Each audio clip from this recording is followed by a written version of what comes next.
Dear குட்டீஸ், வந்தனம், வணக்கம், நமஸ்காரம். மீண்டும் உங்களை சந்திப்பதில் மற்றற்ற மகிழ்ச்சி, சந்தோஷம். மகிழ்ச்சி மகிழ்ச்சி மகிழ்ச்சி. இன்னைக்கு நம்ம பார்க்க போறது 5 kingdom சிஸ்டத்தோட continuation. Kingdom plantae, kingdom animalia, அப்புறம் வைரஸஸ், வீரியான்ஸ், வீராய்டு, பிரியான்ஸ், அவளை பத்தி கொஞ்சம் பார்க்க போறோம் நம்ம.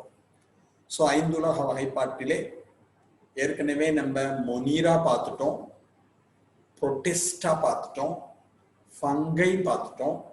இன்னைக்கு பார்க்க போறது பிளான்டே, தாவர உலகம், அண்ட் அனிமாலியா, விலங்குலகம், அவளை பத்தி பார்க்க போறோம். தென் லிட்டில் பிட் அபவுட் வைரஸஸ். வைரஸஸை பத்தி கொஞ்சம். பிளான்டே, பிளான்ட் கிங்டம்னு சொல்லுவா.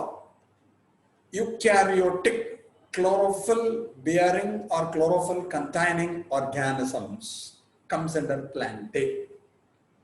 அப்ப பிளான்டேவின் கீழ் வரக்கூடியது தாவர உலகத்தில் கீழே வருபவர்கள் எல்லாரும் யூகேரியோட்ஸ்னு ஞாபகம். அவர்களிடம் பச்சையம் காணப்படும். chlorophyll represent chlorophyll A, B, C, D, E. இதை தவிர carotene, xanthophyll, phycoerythrin, phycocyanin, fucoxanthin போன்ற எண்ணற்ற நிறமிகள் காணப்படும். So it lead autotrophic mode of nutrition. Photosynthetic pigments இருக்கிறதுனால ஒளிச்சேர்க்கை நிறமிகள் காணப்படுவதால் it has got the ability to synthesize their own food materials. தமக்கு வேணுங்கிற சாப்பாடை தானே தயார் செய்து கொள்வார்கள். போட்டோ ஆட்டோட்ரோப்ஸ், ஒளி தற்சார்பு ஊட்டமுறை என்று வைத்துக் கொள்வோம். ரீசன் என்னன்னா, ஸ்டார்ச் தயார் பண்ணணும்னா எனர்ஜி வேணும், ஆற்றல் தேவை. The energy needed for the synthesis of starch obtained from sunlight. அதனால இவாளை நம்ம எப்படி வச்சுக்கலாம்னா போட்டோ ஆட்டோட்ரோபிக் ஆர்கானிசம்ஸ் அப்படின்னு வச்சுக்கலாம். ஒளி தற்சார்பு ஊட்ட முறையானது இவர்களிடம் காணப்படுகிறது. 99.9% ஆட்டோட்ரோப்பா இருப்பார், சுயஜீவிகளாக காணப்படுவர். கொஞ்சூண்டு மட்டும் ஹெட்டிரோட்ரோப்ஸா இருப்பாங்க. Heterotrophs are the organism derive nutrients from others. அடுத்த வாழ்க்கையிலிருந்து உணவை பெற்றுக்கொள்வார்கள். அதுல 2-3 டைப் இருக்கு. ஒன் இஸ் இன்செக்டிவரஸ் பிளான்ட், பூச்சி உண்ணும் தாவரம். அது ஃபுட்டுக்காக பூச்சியை தாப்புறது கிடையாது. Insectivorous plants are live in areas where nitrogen deficiency is seen. அவ எந்த சாயில்ல எந்த ஏரியால க்ரோ ஆறாலோ அங்க நைட்ரஜன் டிஃபிஷியன்சி, நைட்ரஜன் பற்றாக்குறையானது காணப்படும். The insectivorous plants derive nitrogenous food materials by digesting the body of the insects. பூச்சியை புடிச்சு அவளோட பாடியை, உடம்ப டைஜஸ்ட் பண்ணி செரிக்க செய்து தமக்கு வேணுங்கிற நைட்ரஜனை எடுத்துப்பாங்க. So insectivorous plant not for food, they are taking insect. பூச்சி உண்ணும் தாவரங்கள் பூச்சியை உணவிற்காக பிடிப்பதில்லை. அவங்களால போட்டோசிந்தசிஸ் பண்ண முடியும், ஒளிச்சேர்க்கை பண்ண முடியும். they need nitrogen. அவர்களுக்கு நைட்ரஜன் தேவை. அப்போ பூச்சியை பிடிச்சு டைஜஸ்ட் பண்ணி தனக்கு வேணுங்கிற நைட்ரஜனை எடுத்துப்பாங்க. அதுல பிளாடர் ஒர்த் உனக்கு தெரியும், வீனஸ் ஃப்ளை டிராப் தெரியும், நெப்பந்தஸ்னு ஒன்று கேள்விப்பட்டிருப்பேர் தெரியும், ட்ரோசீரான்னு ஒன்று கேள்விப்பட்டிருப்பேர். அது எல்லாம் இன்செக்டிவரஸ் பிளான்ட்ல வருவாங்க. இது exceptional case. Some plants comes under plantae, maybe a parasite. ஒட்டுண்ணியாக இருக்கலாம். ஒட்டுண்ணினா உங்களுக்கு தெரியும், it derive nutrients from live plants and animals. உயிருள்ள தாவரங்களிடமிருந்தோ அல்லது விலங்குகளிடமிருந்தோ தமக்கு தேவையான உணவினை பெற்றுக்கொள்ளும். இந்த parasite ரெண்டா பிரிச்சிருக்கோம். One is a total parasite, another is partial parasite. முழு ஒட்டுண்ணி என்று கூறுவார்கள். பார்ஷியல் அப்படின்னா பகுதி ஒட்டுண்ணின்னு பேர். கஸ்குட்டா அப்படின்னு ஒரு பிளான்ட் இருக்கு. This கஸ்குட்டா is an example for a total parasite.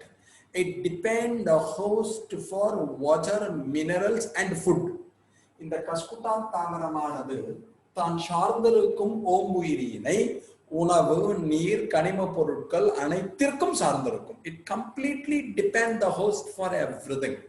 ஓம்புயிரி தாவரத்தை உணவிற்காகவும் நீரிற்காகவும் கனிம பொருளிற்காகவும் முழுமையாக சார்ந்திருந்தால் டோட்டல். The partial parasite என்னன்னா அவளோட லீஃப்ல போட்டோசிந்தசிஸ் பண்ண முடியும். It need water and minerals. அந்த வாட்டர் அண்ட் மினரல்ஸ் மட்டும் ஹோஸ்ட்ல இருந்து எடுத்துப்பா. ஓமுயிரி தாவரத்திலிருந்து நீர் மற்றும் கனிம பொருட்களை மட்டும் பெற்றுக்கொள்ளும். and it can perform its own photosynthetic activity. சூரிய ஒளியை வச்சுட்டு தமக்கு தேவையான உணவினை தாமே தயாரித்துக் கொள்வார்கள். ஸோ ஃபுல்லா டிபெண்ட் பண்ணி இருக்கும், பார்ஷியலா டிபெண்ட் பண்ணிருக்கும். முழு ஒட்டுண்ணி, பகுதி ஒட்டுண்ணி, பார்ஷியல் பாரசைட்னு சொல்லுவோம். அதுக்கு விஸ்கம் அப்படிங்கறத ஞாபகம் வச்சுக்கோ. ஸோ இதை தவிர one or two plants or saprophytic லீடா சாப்ரோஃபைட்டிக் மோட் ஆஃப் நியூட்ரிஷன். சில தாவரங்கள் சாப்ரோஃபைட்னா மட்குண்ணின்னு சொல்லுவோம், அந்த உணவூட்டத்தை மேற்கொள்ளும். அதுல சாப்ரோஃபைட்டிக் ஃப்ளவரிங் பிளான்ட், மட்குண்ணி பூக்கும் தாவரத்திற்கு உதாரணம் மோனோட்ரோபா அப்படின்னு ஒரு பிளான்ட். இந்த மோனோட்ரோபாவை எடுத்து நெல் வச்சுக்கோங்களேன். அதுல they have some specialized roots called mycorrhizal roots. அவர்களிடம் மைக்கோரைசா வேர்கள் காணப்படும். அதை வச்சுட்டு மக்கி போன என்ன சொல்றது உட் இருக்கு பத்தி ஒன்றும் அதை டீகம்போஸ் பண்ணி அதுக்கு வேணுங்கிற ஃபுட்டை எடுத்துப்பான். இது மாதிரி டெட் ஆர்கானிக் மேட்டர்ல இருந்து ஃபுட்டை எடுத்துட்டா அதுக்கு சாப்ரோஃபைட் பேர். இறந்து போன மக்கி போன உயிரினங்களிடமிருந்து தமக்கு தேவையான உணவூட்டத்தை எடுத்துக்கொண்டது என்றால் அதற்கு சாப்ரோஃபைட் அப்படின்னு பேரு. ஸோ சாப்ரோஃபைட்டும் இருக்கலாம். இதெல்லாம் ரொம்ப ரேர். 99.9% என்னவா இருப்பாங்க, ஆட்டோட்ரோப், சுய ஜீவிகளாக இருப்பார்கள். Some are either saprophytic or parasitic or insectivorous. சில தாவரங்கள் மற்றும் மட்குண்ணியாகவோ ஒட்டுண்ணியாகவோ பூச்சி உண்ணும் தாவரமாகவோ இருக்கலாம். And in plant, the cell wall is made up of cellulose. தாவர உலகில் கீழே வரக்கூடிய தாவரங்களின் செல் சுவரானது செல்லுலோசினால் ஆனதுங்கிறது உனக்கு தெரியும். இது எல்லாத்தோட முக்கியம், the plant show clear alternation of generation. Clear alternation of ஜெனரேஷன்னா தெளிவான சந்ததி மாற்றமானது காணப்படும். ஒன்னும் டிப்ளான்டிக்கா இருக்கலாம், ஆர் ஹாப்ளான்டிக்கா இருக்கலாம், ஆர் ஹாப்ளோ டிப்ளான்டிக்கா இருக்கலாம், ஆர் டிப்ளோ ஹாப்ளான்டிக்கா இருக்கலாம். எப்படி வேணாலும் வச்சுக்கோ, இதெல்லாம் குழப்பிக்காத. ஆல்டர்னேஷன் ஆஃப் ஜெனரேஷன், சந்ததி மாற்றம்னா இந்த life cycle of plantae two distinct phases are seen. அவர்களின் வாழ்க்கை சுழற்சியிலே இரண்டு தெளிவான நிலைகள் காணப்படும். ஒன்றுக்கு பேர் சாப்ரோஃபைட்னு பேரு, இன்னொன்னுக்கு சாரி சாப்ரோஃபைட் அல்ல ஸ்போரோஃபைட். இந்த சாப்ரோஃபைட் வரைக்கும் அதை வந்துடுது. ஒன்றுக்கு பேர் ஸ்போரோஃபைட்னு பேரு, இன்னொன்னுக்கு கேமெட்டோஃபைட்னு பேரு. கேமெட் ப்ரொடியூசிங் பிளான்ட்டுக்கு கேமெட்டோஃபைட்னு பேரு.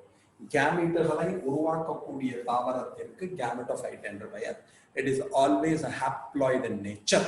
அது ஒருமைய நிலையில் காணப்படும். Spore producing plant is said to be sporophyte, not saprophyte, sporophyte. ஸ்போர்களை உருவாக்கக்கூடிய தாவரத்திற்கு ஸ்போரோஃபைட் பேர். கொஞ்சம் டங்கு ஸ்லிப் ஆயிடுச்சு, இதை சொல்லிட்டே வரப்பீங்க, அதனால மறந்துடாத. Spore producing plant is said to be sporophyte. ஸ்போர்களை உருவாக்கக்கூடிய தாவரத்திற்கு ஸ்போரோஃபைட் என்று பெயர். It is a diploid in nature with 2 sets of chromosome. இது இருமய நிலையில் காணப்படும் இரு கற்றை குரோமோசோம்களை பெற்றிருக்கும். The gamete producing plant body is said to be gametophyte. கேமெட்டுகளை உருவாக்கக்கூடிய ஒரு தாவரத்தினை நாம் கேமெட்டோஃபைட் என அழைக்கிறோம். It is always a haploid in nature. அது எப்பொழுதும் ஒருமைய நிலையில் காணப்படும். இதுல ஆல்கே, பிரையோஃபைட்ஸ் அதுல எடுத்துட்டோம்னா ஹாப்ளாய்டு ஃபேஸ் ரொம்ப நிறைய இருக்கும். ஹாப்ளாய்டு நிலை, அதாவது கேமெட்டோஃபைட்டிக் நிலை ஒருமைய நிலையில் அதிகமாக இருக்கும். டெரிடோ, ஜிம்னோ, ஏஞ்சியோ எடுத்துட்டோம்னா டெரிடோஃபைட்டுகள், ஜிம்னோஸ்பர்மகள், ஏஞ்சியோஸ்பர்மகளிலே ஸ்போரோஃபைட்டிக் ஃபேஸ் நிறையா இருக்கும். அதாவது ஸ்போர்களை ப்ரொடியூஸ் பண்ணக்கூடிய நிலை நிறையா இருக்கும். ஸோ இந்த life cycle of plantae either in algae or algae or bryo or pterido or gymno or angio, ஆல்காக்களிலோ, பிரையோஃபைட்டுகளிலோ, டெரிடோஃபைட்டுகளிலோ, ஜிம்னோஸ்பர்மகளிலும் ஆஞ்சியோஸ்பர்மகளிலும் the haploid gametophytic phase alters with the diploid sporophytic phase, or diploid sporophytic phase alters with the haploid gametophytic phase. Sporophytic நிலையும் gametophytic நிலையும் அல்லது gametophytic நிலையும் sporophytic நிலையும் மாறி மாறி வரும். இந்த மாறி மாறி வரா பத்தி ஒன்றும், அதுதான் alternation of generation பேர். தமிழ்ல சந்ததி மாற்றம் என்று அழைப்பார்கள். In the life cycle of algae, bryo, pterido, gymno and angio, Haploid phase alters with the diploid phase, or a diploid phase alters with the haploid phase. Gametophytic phase alters with sporophytic phase, or sporophytic phase alters with gametophytic phase. இதுக்கு alternation of generation பேர். அல்கோக்கல், பிரயோ, டெரிடோ, ஜிம்னோ, எஞ்சியோஸ்பர்மகளில் ஒருமைய கேமெட்டோஃபைட்டிக் நிலையும் இருமைய sporophytic நிலையும் மாறி மாறி வரும். அல்லது இருமைய sporophytic நிலையும் ஒருமைய கேமெட்டோஃபைட்டிக் நிலையும் மாறி மாறி வரும். இது மாதிரி மாறி மாறி வந்ததுன்னு வச்சுக்கோங்களேன், அதுக்கு பேர் ஆல்டர்னேஷன் ஆஃப் ஜெனரேஷன், சந்ததி மாற்றம் என்று பெயர். So a clear alternation of generation seen in the life cycle of plants. தாவரங்களின் வாழ்க்கை சுழற்சியில் தெளிவான சந்ததி மாற்றம் காணப்படும். அதை வச்சு நீங்க நிறைய கொடுத்துருக்கேன். ஹாப்ளான் டெக்னோன்னு இருக்கு, டிப்ளான் டெக்னோன்னு இருக்கு, ஹாப்ளோ டிப்ளான் டெக்னோன்னு இருக்கு, டிப்ளோ ஹாப்ளான் டெக்னோன்னு இருக்கு. இதை பத்தி நம்ம பிளான்ட் கிங்டம்னு பார்ப்போம் பாருங்களேன், அப்ப கிளியரா பார்த்துக்கலாம். இந்த பிளான்ட்ல 1 2 3 4 5 குரூப்ஸ் இருக்கா, 5 தொகுதிகளாக பிரிக்கலாம். தாலாய்டு குளோரோஃபில்லஸ் பிளான்ட்ஸ் ஒரு டிஃபைன்ட் as algae. தாலஸ் உடல் அமைப்பை கொண்ட பச்சையத்தை பெற்றிருக்கக்கூடிய உயிரினங்களுக்கு ஆல்கோக்கள் என்று பெயர். Bryophytes or the amphibians of the plant kingdom. Bryophyteகளை தாவர உலகின் இரு வாழ்விகள் என்று அழைப்பர். Pteridophytes or the true land plants. Pteridophyteகளை உண்மையான நிலவாழ் தாவரங்கள் என்று அழைப்பர். Naked seeded plants are defined as gymnosperms. திறந்த விதைகளை உடைய தாவரங்களை நாம் ஜிம்னோஸ்பர்ம்கள் என அழைக்கிறோம். Protected seeded plants are defined as angiosperms. மூடிய விதைகளை உடைய தாவரங்களை நாம் ஏஞ்சியோஸ்பர்ம்கள் என அழைக்கிறோம். இது மாதிரி கிளாசிபிகேஷன்ல இது ஒவ்வொன்றை பத்தியும் நம்ம பிளான்ட் கிங்டம்ல தனியா பார்ப்போம். இதுல ஆல்கே, பிரயோ, டெரிடோ, ஆல்காக்கள், பிரயோஃபைட்டுகள், டெரிடோஃபைட்டுகள், இவாளுக்கு நான் கிரிப்டகர்ம்ஸ்னு பேர், பூவா தாவரங்கள்னு பேர். சாரி, இவாளுக்கு கிரிப்டகர்ம்ஸ்னு பேர். ஒன்று பேசப்பட்டேன்.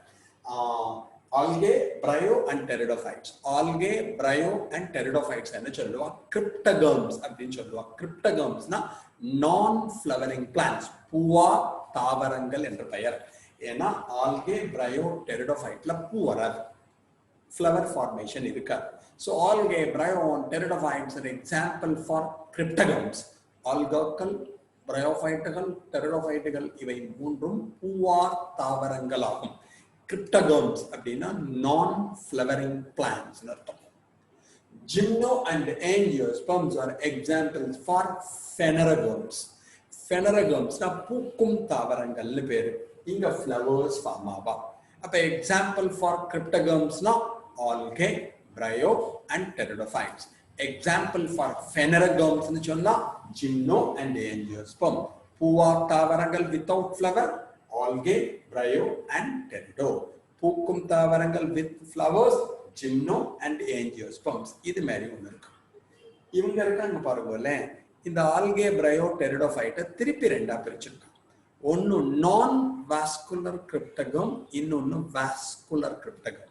நான் வாஸ்குலர் கிரிப்டகம்னா வாஸ்குலர் டிஷ்யூஸ், ஜைலமும் ஃப்ளோயமும் இருக்காது, வாஸ்குலர் திசுக்களற்ற தாவரங்கள்.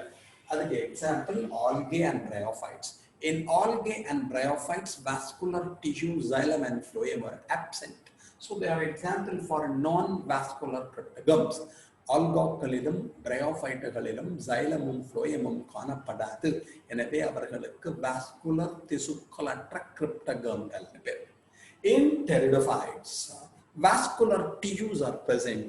So it's an example for vascular cryptogam. டெரிடோஃபைட்டுகளிலே வாஸ்குலர் திசுக்களாகிய xylem-உம் phloem-உம் காணப்படுவதால் இதனை வாஸ்குலர் கிரிப்டகம்கள் என்று அழைப்பர். ஓகே, இது ஒரு கிளாசிபிகேஷன். இன்னொன்னு இருக்கு, நான் ஸ்பெர்மட்டோஃபைட்ஸ் அண்ட் ஸ்பெர்மட்டோஃபைட்ஸ். ஸ்பெர்மானா சீடுன்னு அர்த்தம், ஃபைட்டானா பிளான்ட்னு அர்த்தம். ஸ்பெர்மட்டோஃபைட்னா விதைகளை உடைய தாவரங்கள்னு பேர். இவங்களுக்கு பேர் நான் ஸ்பெர்மட்டோஃபைட், விதைகள் உருவாக்காத தாவரம். இவர்களுக்கு பேர் ஸ்பெர்மட்டோஃபைட்ஸ், விதைகளை உருவாக்கும் தாவரம். In algae, bryo and pteridophytes, seeds are not formed. ஆல்காக்களிலும் பிரயோஃபைட்டுகளிலும் டெரிடோஃபைட்டுகளிலும் விதைகள் தோன்றாது. எனவே இவங்களுக்கு விதைகளற்ற தாவரங்கள் பேர். In Gymno and angiosperm, seeds are formed. So they are example for spermatophytes. ஜிம்னோஸ்பர்ம்களிலும் ஆஞ்சியோஸ்பர்ம்களிலும் உங்களுக்கு என்ன உருவாகும்? விதைகள் உருவாகும். எனவே இவர்களை விதைகளை உடைய தாவரங்கள் என்று அழைப்பர். இதெல்லாம் கொஞ்சம் நோட். ஸோ அனிமல் கிங்டத்தை பத்தி செப்பரேட்டா படிக்கிறதுனால இது ஒரு பேசிக் ஐடியா மட்டும்தான். கிங்டம் அனிமாலியா விலங்குலகம், multicellular heterotrophic eukaryotic organisms. மல்டி செல்லுலர்னு ஏன் சொன்னோம்னா யூனிசெல்லுலர் எல்லாத்தையும் தூக்கி நம்ம எங்க போட்டுட்டோம்னா புரோட்டிஸ்டால போட்டுட்டோம். ஸோ மல்டி செல்லுலர் பல செல்களினாலான, ஹெட்டரோட்ரோபிக் தற்சாரா உணவூட்டம் கொண்ட eukaryotic organism with a prominent nucleus இருக்கும். Cells lack cell wall. Animalsனால என்ன கிடையாது, செல் வால் கிடையாது. They possess only cell membrane. விலங்குலகத்திலே வரக்கூடிய அனைத்து உயிரினங்களிலும் செல் சுவர் காணப்படாது. பிளாஸ்மா சவ்வு மட்டும்தான் இருக்கும். Digest their food in alimentary canal or alimentary cavity or internal cavity ன்னு வச்சுக்கலாம். செரித்தல் டைஜஷன் என்ன இருக்கும்னா பாடி கேவிட்டி இருக்கும், சீலோம்னு சொல்லுவாங்க. அந்த பாடி கேவிட்டியில டைஜஷன் நடக்கும், செரித்தலானது நடைபெறும். ரிசர்வ் ஃபுட் மெட்டீரியல் பிளான்ட் எடுத்துட்டேன்னா reserve food material is starch.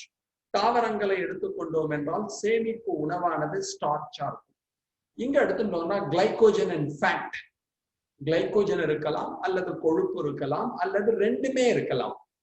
Mode of nutrition holozoic by injection of food. Intake of food is said to be ingestion னு சொல்லுவோம்.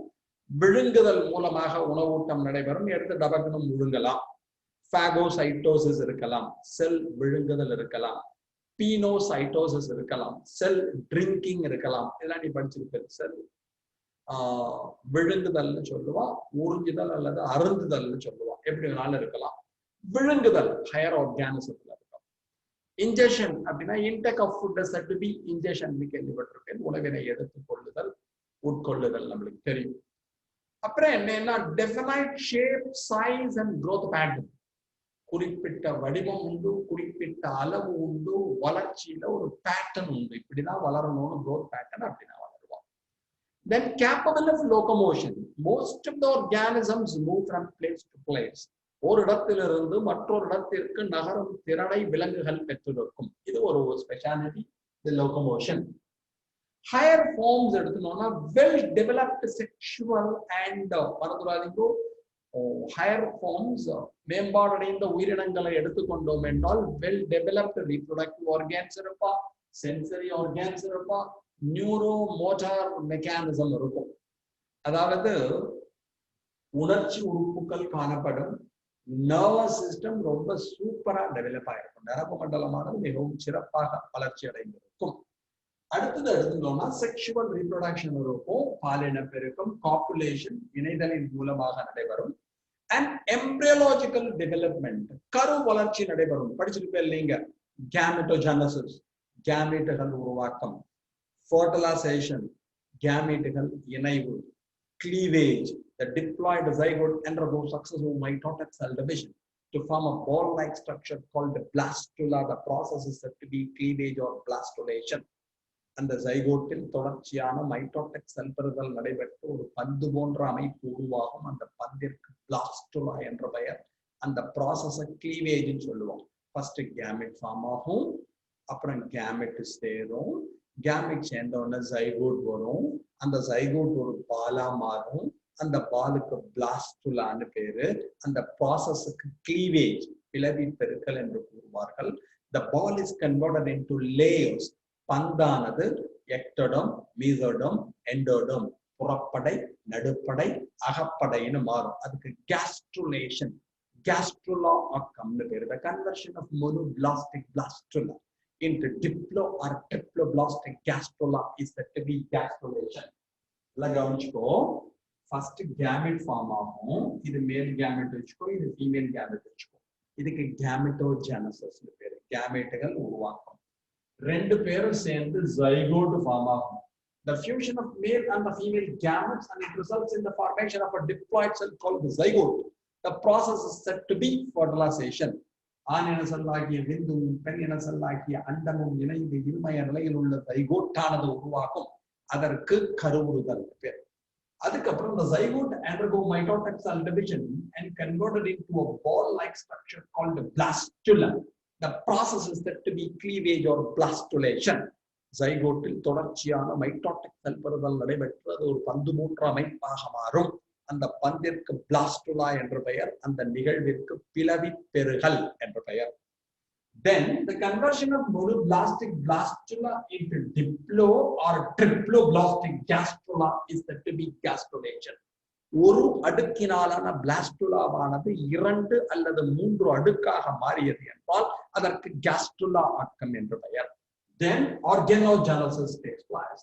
Development of organs from the 3 germinal layers.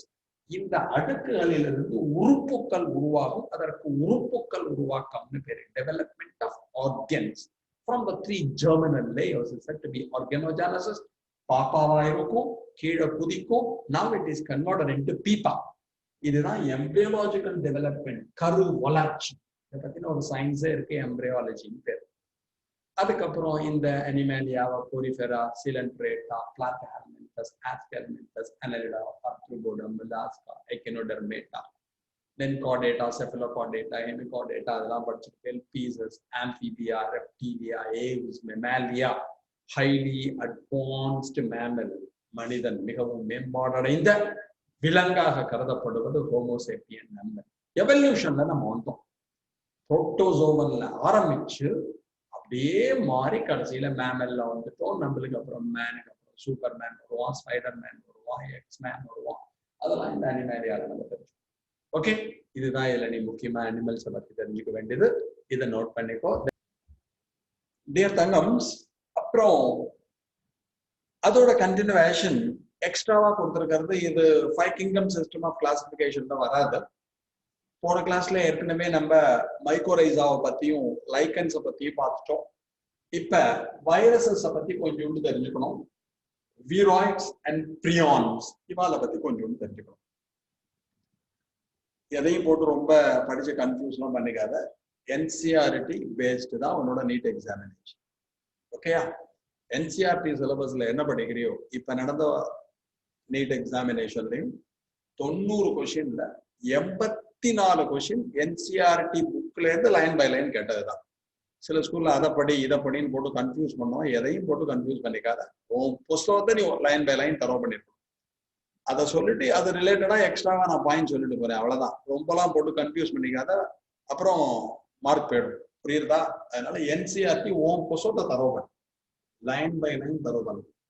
இப்ப இந்த வருஷம் நீட்ல 90 கொஸ்டின்ல 84 86 question, 86 ஆயிக்கும். 86 question அப்படியே புக்ல இருக்கிறது அப்படியே கேட்டிருக்கு. ஒவ்வொரு வருஷமும் அதுதான். சில பேர் அதை படி இதை படி, இந்த இதுல தரான், இந்த சென்டர்ல நிறைய புத்தகம் தரான், அதெல்லாம் எதையும் படிக்காது. உன் புக்கு தான் உனக்கு பைபிள், அதுதான் பகவத்கீதை, அதுதான் Quran. So line by line NCERT reading is very very important அப்படிங்கிறத மட்டும் ஞாபகம். ரைட். வைரஸஸ் பத்தி ஸ்டேட் போர்ட்ல போனேன்னா 25 பக்கம் கொடுத்துருக்கும். உனக்கு என்சிஆர்டி ஒரு பக்கம், அதை நீ ஒழுங்கா தெரிஞ்சுக்கும். இட்ஸ் மோர் தேன் வைரஸஸ் நான் cellular ultra microscopic infectious intracellular obligate parasite made up of nucleic acid surrounded by protein sheet. Non-cellular செல்லமைப்பற்ற ultra microscopic electron microscope மூலம் மட்டும்தான் பார்க்க முடியும். infectious அடுத்தவர்களுக்கு நோயினை உண்டாக்குவதையே ஒரு பணியாக கொண்ட இன்ட்ரா செல்லுலர் ஒப்ளிகேட் பாரசைட், செல்லின் உட்புறத்தை மட்டும்தான் உசுரோடு இருக்க முடியும், செல்லின் வெளியே அதனால உசுரோடு இருக்க முடியாது. ஒட்டுண்ணி made up of nucleic acid surrounded by protein sheet. இவாள்கிட்ட வைரஸ்ல 2 தான் இருக்கும். ஒன்னு நியூக்ளிக் அமிலம், அதை சுத்தி புரோட்டீன் ஷீட் இருக்கும். அதனால வைரஸுக்கு பேரு நியூக்ளியோ கேப்சட்னு பேர். புரத உரையினால் சூழப்பட்ட நியூக்ளிக் அமிலத்தை பெற்றிருக்கும் ஒரு உயிரினம். That's all. வைரஸ்ல 2 தான். ஒன்னு நியூக்ளிக் ஆசிட் இருக்கும், டிஎன்ஏ இருக்கும், ஆர்என்ஏ இருக்கும். 2 இருக்காது. They possesses either DNA or RNA, never both. டிஎன்ஏவை பெற்றிருக்கும் அல்லது ஆர்என்ஏவை பெற்றிருக்கும். 2 இருக்காது, ஏதாவது ஒண்ணுதான். அதை சுத்தி ஒரு புரோட்டீன் ஷீட் இருக்கும். The branch of biology deals with viruses, virology. வைரஸ்களை பற்றி பயிலக்கூடிய ஒரு அறிவியலுக்கு வைராலஜி என்று பெயர். வைரஸ் மீன்ஸ் பாய்சன், நஞ்சு. இப்போ கொரோனா என்ன பண்ணிட்டு இருக்கான்னு நமக்கு தெரியும். So viruses are technically known as nucleocapsid. ரொம்ப பர்ஃபெக்டா வைரஸத்தை பத்தி சொல்லணும்னா புரத உரையினால் சூழப்பட்ட ஒரு நியூக்ளிக் அமிலம், நியூக்ளியோகேப்சிட் சொல்லுவோம். வைரஸ் நல்லவனா கெட்டவனா, அவனுக்கு உயிர் உண்டா இல்லையா? சோ பயாலஜிஸ்ட் பசில், நமக்கே குழப்பம். லிவிங் கேரக்டரும் இருக்கு, நான் லிவிங் கேரக்டரும் இருக்கு. என்ன லிவிங் கேரக்டர்? மல்டிப்ளை ஆகும், எண்ணிக்கையில் அதிகரிக்கும். நியூக்ளிக் ஆசிட் இருக்கும், புரோட்டீன் ஷீட் இருக்கும், நியூக்ளிக் அமிலம் இருக்கும், புரதம் இருக்கும். இட் அண்டர்கோ மியூட்டேஷன், திடீர் மாற்றம் நடக்கும். சோ அதனால உசுறு இருக்கு. லிவிங். நான் லிவிங் ரெஸ்பிரேஷனே கிடையாது. எந்த ஒரு ஆர்கானிசமா உசுறு இருக்குன்னா ரெஸ்பிரேஷன் இருக்கணும்.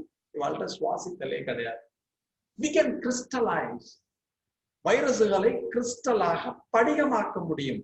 எந்த ஒரு உயிரினத்தையும் படிகமாக்க முடியாது. சோ உயிர் இல்ல. உயிர் இருக்கா இல்லையா?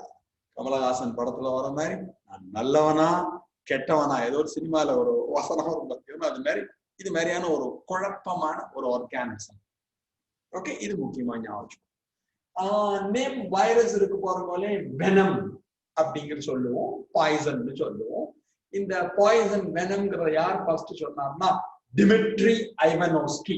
அவர் பேர் என்னன்னா டிமிட்ரி ஐவனோஸ்கி அப்படின்னு ஒருத்தர், ஐவனோஸ்காய் அப்படின்னு வச்சுக்கோ. அவர் தான் இதை பாய்சன் சொன்னார். எதுல ஸ்டடி பண்ணிட்டோம்னா டிஎம்பி, டுபாக்கோ மொசைக் வைரஸ், புகையிலை மொசைக் வைரஸ்ல அவர் அது மாதிரி சொன்னார். அப்புறம் எம்டபிள்யூ பீஜரிங் அப்படின்னு ஒரு சயின்டிஸ்ட் இருந்தார்.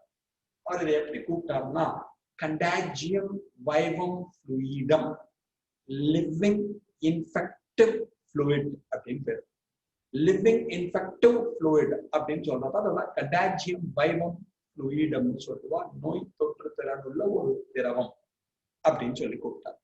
அதுக்கப்புறம் WM ஸ்டான்லி இருக்கார் பார்த்தீங்கன்னா, அவர் தான் இதை ஃபர்ஸ்ட் கிறிஸ்டலைஸ் பண்ணார். வைரசுகளை படிகமாக்கியது முதலில் பாருங்கள் இந்த ஸ்டான்லி என்று அழைக்கப்படுகிற ஒரு அறிவியல் அறிஞர். இதெல்லாம் கொஞ்சம் பேசிக் நம்ம தெரிஞ்சுக்கணும். அதுக்கப்புறம் எடுத்துட்டோம்னா viruses infecting the bacteria, bacteriophage. Viruses infecting the fungi, mycophage. Viruses infecting the blue-green algae or cyanobacteria, cyanophage. பாக்டீரியங்களை தாக்கி அழிக்கக்கூடிய வைரசுகளுக்கு பாக்டீரியோஃபேஜ்கள் என்ற பெயர். பூஞ்சைகளை தாக்கி அழிக்கக்கூடிய வைரசுகளுக்கு மைக்கோஃபேஜ்கள் என்ற பெயர். நீலப்பச்சை பாசிகளை தாக்கி அழிக்கக்கூடிய வைரசுகளுக்கு சயனோஃபேஜ்கள் என்ற பெயர். ஸோ இந்த 3 பேர் ஞாபகம். ஃபேஜ் அப்படின்னா வைரஸ் அர்த்தம். ஃபேஜ் என்ற சொல்லின் பொருள் வைரஸ் என்பதை ஞாபகம் வைத்துக் கொள். Generally, DNA acts as a genetic material in animal viruses and RNA acts as a genetic material in plant viruses. பொதுவாக விலங்கு வைரசுகளில் DNA வானது மரபு பொருளாக இருக்கும். தாவர வைரசுகளில் RNA வானது மரபு பொருளாக இருக்கும். DNA acts as a genetic material in animal viruses and RNA acts as a genetic material in plant viruses. DNA animal வைரஸ்ல இருப்பா, விலங்கு வைரஸ்ல இருப்பா. RNA தாவர வைரஸ்ல இருப்பா. எக்ஸப்ஷனல் கேஸ் இருக்கு. இப்ப ரெட்ரோ வைரஸ் HIV நம்ம படிச்சோம். ஹியூமன் இம்யூனோ வைரஸ்ங்கிறது ஒரு விலங்கு மனிதனை தாக்குகிறது. அங்க RNA ஜெனடிக் மெட்டீரியலா இருக்கும். விலங்கு அப்படின்னா DNA தான் இருக்கும். Exceptional case HIV, human immuno virus, அதுல RNA மரபு பொருளாக இருக்கிறது. இந்த மாதிரி பிளான்ட் எல்லாம் யாரு இருக்கணும்னு சொன்னேன், RNA தான் இருக்கணும். Rice dwarf virus, cauliflower mosaic virus அப்படின்னு 2 பேர் இருக்கா. அதுல DNA இருக்கும். பிளான்ட்னாலே RNA தான் இருக்கணும். ஆனால் ரைஸ் டுவார்ஃப் வைரஸ், குட்டை அரிசி வைரஸ், காலிஃப்ளவர் மொசைக் வைரஸ், அவ 2 பேருக்கு DNA இருப்பா. இது மாதிரி எக்ஸப்ஷனல் கேசஸ் நிறைய இருக்கலாம். அதுக்கப்புறம் வைரஸ்க்கு தனி கேரக்டர், லைடெக் சைக்கிள், லைசோஜெனிக் சைக்கிள், அதெல்லாம் நம்ம பெருசா போயிட்டு இருக்கலாம். அதெல்லாம் NCERT இல்லை, இதை மட்டும் ஞாபகம். அதுக்கப்புறம் இந்த அசடுகள் என்ன பண்ணும், கெட்ட பையா வைரஸ் என்ன பண்ணுவா அப்படின்னா நமக்கு வியாதி உண்டாக்குவா. என்னென்ன ஹியூமன் மம்ஸ், மென்னு கட்டி மாரியம்மன் அப்படின்னு சொல்லுவோம். ஸ்மால் பாக்ஸ் பெரியம்மை, herbs, influenza, flu காய்ச்சல், AIDS, acquired immunodeficiency syndrome, rabies, வெறிநாய்க்கடி, இப்போ வந்திருக்கக்கூடிய புது வியாதி, கனடா வந்திருக்கும் கொரோனா, அதெல்லாம் இருக்கு பத்தியோனா அதெல்லாம் யாரு உண்டாக்குவார்னா வைரஸ்கள் உண்டாக்குவார்கள். ஸோ ஹியூமன் டிசீசஸ், மனிதர்கள் வைரஸ்கள் உண்டாக்கக்கூடிய நோய். Plant diseases, mosaic virus, mosaic disease வரும். டுவார்ஃபிங், குட்டைத்தன்மை. ஸ்டென்டட் growth, குறைவாக வளர்ச்சி. லீஃப் ரோலிங் அண்ட் கர்லிங், இலை சுருள் நோய். yellowing and vein clearing, இலை மஞ்சளாக மாறுதல் மற்றும் நரம்புகள் அழிதல். இது மாதிரி ஏகப்பட்ட வியாதிகளை எதுல உண்டாக்குவோம் அப்படின்னா பிளான்ட்ல உண்டாக்குவோம். இதெல்லாம் சும்மா பேர் கொடுத்துருக்காங்க. இந்த பேர்லாம் நீ தெரிஞ்சுக்கணும். என்சிஆர்டில இருக்கக்கூடியது இந்த நேம்ஸ்லாம். அதுக்கப்புறம் ஒரு வார்த்தை இங்க சொல்லல, வைரஸுக்கு இன்னொரு மாதிரி என்ன சொல்லுவாங்கன்னா வீரியான் அப்படின்னு ஒரு வார்த்தை. Infectious virus particle is said to be virion. நோயினை உண்டாக்கும் திறன் வாய்ந்த வைரஸ் துகளிற்கு வீரியான் என்ற பெயர். So infectious virus particle is said to be வீரியான் அப்படிங்கறது ஞாபகம். அதை தவிர ரெண்டு வார்த்தைகள் புதுசா இன்ட்ரடியூஸ் பண்ணிருக்கா. ஒருத்தருக்கு பேரு வீராய்டுன்னு பேரு, இன்னொருத்தருக்கு பேரு பிரியான்ஸ்னு பேரு. இது ரெண்டையும் நீ கண்டிப்பா தெரிஞ்சுக்கணும். நீங்க one is viroid, another is prion. இந்த வீராய்டுங்கிற டேர்ம் 1971ல டிஓ டைனர் அப்படின்னு ஒரு சயின்டிஸ்ட் ரிப்போர்ட் பண்ணார். இவர் பொட்டேட்டோல ரிசர்ச் பண்ணப்ப, உருளைக்கிழங்கு ரிசர்ச் பண்ணப்ப, உருளைக்கிழங்குக்கு ஸ்பிண்டில் டியூபர் டிசீஸ் ஒரு டிசீஸ் வந்தது. ஸ்பிண்டில் டியூபர் கிழங்கு நோய் என்ற நோயானது உருளைக்கிழங்குக்கு வந்தது. அதை செக் பண்றப்ப இந்த வீராய்டை ரிப்போர்ட் பண்ணார். வீராய்டுனா என்ன அர்த்தம்னா nucleic acid without protein sheet. வெறும் நியூக்ளிக் ஆசிட் மட்டும் இருக்கும், நியூக்ளிக் அமிலம். அதை சுற்றி புரத உரை காணப்படாது. If the nucleic acid is infectious in nature, we are calling it as viroid. Nucleic அமிலமானது நோயினை உண்டாக்கும் திறனை பெற்றிருந்து புரத உரை இல்லாமல் இருந்தால் அதுக்கு வீராய்டுன்னு பேர். அது மாதிரி பொட்டேட்டோவை செக் பண்ணப்ப உருளைக்கிழங்கு அதுக்கு ஒரு நோய் வந்தது. அந்த நோயை காஸ் பண்றதுக்கு ஒரு ஜெனட்டிக் மெட்டீரியல் இருந்தா அது யார் இருந்ததுன்னா ஆர்என்ஏ இருந்தது. அந்த ஆர்என்ஏவை சுற்றி என்ன புரோட்டீன் இல்லை, அதனால நமக்கு வீராய்டுன்னு பேர் கொடுத்தார். அப்ப நம்ம சிம்பிளா ஞாபகம் வச்சுக்கணும், infectious nucleic acid or nucleic acid is infectious in nature, we are calling it as viroid. Nucleic அமிலமானது நோயினை உண்டாக்கும் திறனை பெற்றிருந்தால் அதற்கு வீராய்டு என்று பெயர். புரோட்டீன் ஷீட் இஸ் ஆப்சென்ட், புரத உரை காணப்படாது. Example, RNA act as a viroid, நோயினை உண்டாக்கும் திறனை பெற்றிருந்தது. யார்கிட்ட? பொட்டேட்டோல டிசீஸ் காஸ் பண்ணுது. These particles are smaller than viruses and low molecular weight. இவர்கள் வைரஸை விட மிகச் சிறிய அளவில் காணப்பட்டார்கள். இதோட மூலக்கூறு எடையும் குறைவாக இருந்தது. அதுக்கப்புறமா பிரியான்ஸ் ஒண்ணு கண்டுபிடிச்சாங்க. If the proteinaceous substance or protein is infectious in nature, we are calling it as prions. புரதமானது நோயினை உண்டாக்கும் திறனை பெற்றிருந்தால், if abnormal protein is infectious in nature, we are calling it as prions. அதீத வித்தியாசமாக காணப்படுகின்ற ஒரு புரதமானது நோயினை உண்டாக்கும் திறனை பெற்றிருந்தால் அதற்கு பிரியான்ஸ் என்று பெயர். இது நியூரலாஜிக்கல் டிசார்டர், நரம்பு மண்டலத்தை தாக்கி நோயினை உண்டாக்கியது. அதுக்கு ஒரு வியாதி பேர் கொடுத்திருக்கான், bovine spongiform encephalopathy. தலையாவதே குண்டலகேசி அப்படின்னா நம்ம தமிழ்ல படிச்சிருக்கோம். இந்த வியாதியோட பேரு bovine spongiform encephalopathy அப்படின்னு ஒரு டிசீஸ். அந்த வியாதியை இன்னொரு வேற மாதிரி சொல்லணும்னா மேட் கவ் டிசீஸ் சொல்லுவோம். அதாவது பசுமாட்டினை நரம்பு மண்டலத்தை பாதித்து ஒரு நோய் வந்தது. அந்த நோயினை உண்டாக்கியது யார் என்றால் ஒரு புரோட்டீன். அந்த புரோட்டீனுக்கு என்ன பேர் வந்து பிரியான். அதை பார்க்கறதுக்கு மனிதர்களில் ஒரு டிசீஸ் வரும், ஜாக்கப் டிசீஸ் பேரு. அதுவும் யாருன்னா நரம்பு மண்டலத்தை பாதிக்கக்கூடிய ஒரு நோய். இந்த நோயை பார்க்கறதுக்கு இது மாதிரி இருந்தது, அனலாகஸ் அப்படின்னு சொல்லுவோம். அப்ப நீ ஞாபகம் வேண்டியது சிம்பிளா வீரியான் அப்படின்னா இன்ஃபெக்சுவஸ் வைரஸ் பார்ட்டிகல். இதுல நியூக்ளிக் ஆசிட் இருக்கும், புரோட்டீன் ஷீட் இருக்கும், நியூக்ளிக் அமிலமும் காணப்படும், புரத உரையும் காணப்படும். Viroid. Only nucleic acid is infectious in nature. Nucleic அமிலம் மட்டும் நோயினை உண்டாக்கும் திறனை பெற்றிருக்கும். Prions, only the protein infectious in nature. Abnormal protein is infectious in nature. Abnormal வித்தியாசமாக இருக்கக்கூடிய புரதம் நோயினை உண்டாக்கியது என்றால் prions என்று அழைப்பார்கள். Bovine spongiform encephalopathy or mad cow disease. Bovine spongiform encephalopathy அல்லது மாட்டிலே வரக்கூடிய ஒரு mad disease அதை உண்டாக்கியது இது அப்படிங்கறத ஞாபகம் வச்சுக்கணும். இதான் ஒரு எக்ஸ்ட்ராவா கொடுத்துருக்கா. இதை எல்லாத்தையும் நோட் பண்ணிட்டேன்னா நம்ம நெக்ஸ்ட் போகலாம். Thanks a lot for hearing. Thank you.